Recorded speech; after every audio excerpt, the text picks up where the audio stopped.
The CPIM has intensified its electoral preparations for the upcoming by-election in the Dharmanagar Assembly constituency. A high-level organizational meeting was held here on Sunday to draft a comprehensive battle plan to reclaim the seat. The meeting was anchored by Jitendra Chowdhury, CPIM Politburo member and the current leader of the opposition in the Tripura Legislative Assembly.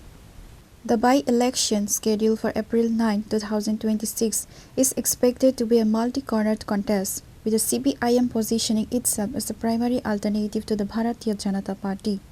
Key attendees included Amitabh Dhatta, the Left Front's nominated candidate for the Dharmanagar seat, Islam Uddin, CPIM MLA from Kadamtala Kurti, several other district and local committee members. During the deliberations, Jitendra Chowdhury reportedly emphasized the need for a door-to-door campaign to connect with voters directly.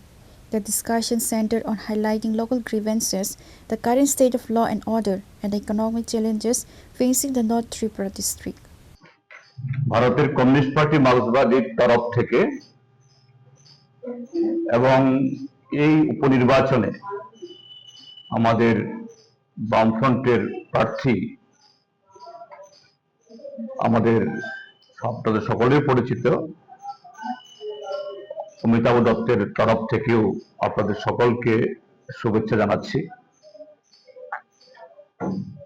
তো এই যে নির্বাচন সামনে আগামী 9 তারিখে এপ্রিলে হতে যাচ্ছে, যদিও এটা মাত্র একটা কেন্দ্রের উপনির্বাচন,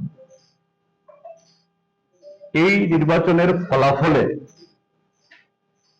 আমাদের বর্তমান ত্রিপুরাজ্যের সরকারের তার অস্তিত্বের কোনো ধরনের অর্থাৎ সংখ্যাতত্ত্বের ভিত্তিতে কোনো প্রভাব ফেলবে না। কিন্তু তারপরও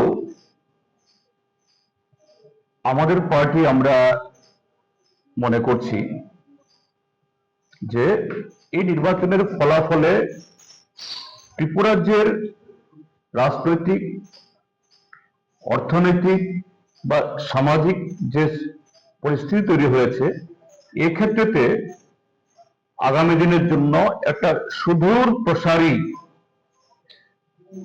একটা দিক নির্দেশ দেবে, তার প্রভাব বিস্তার হবে। এটা এই কারণে, যদিও এই উপনির্বাচনে ভোট দেবে শুধু ধর্মনগরের বিধানসভা কেন্দ্রের নির্বাচক মন্ডলী,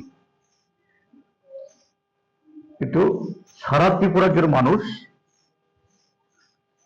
গত 8 বছরে যে একটা অস্বস্তিকর পরিবেশের মধ্য দিয়ে আছে,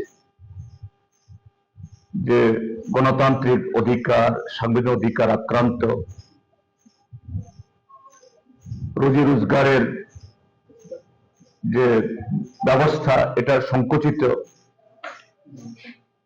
সমাজ জীবনের সর্বস্তরে বিশৃঙ্খলা, তা থেকে এই ধর্মনগর মহকুমা, ধর্মনগর শহর ত্রিপুরাজ্যের দ্বিতীয় বৃহত্তম শহর এবং বাণিজ্যিক দিক থেকে খুবই গুরুত্বপূর্ণ আমাদের প্রবেশদ্বার, গত 8টা বছর এটা যেন একটা আতঙ্ক নগরীতে পরিণত হয়েছিল।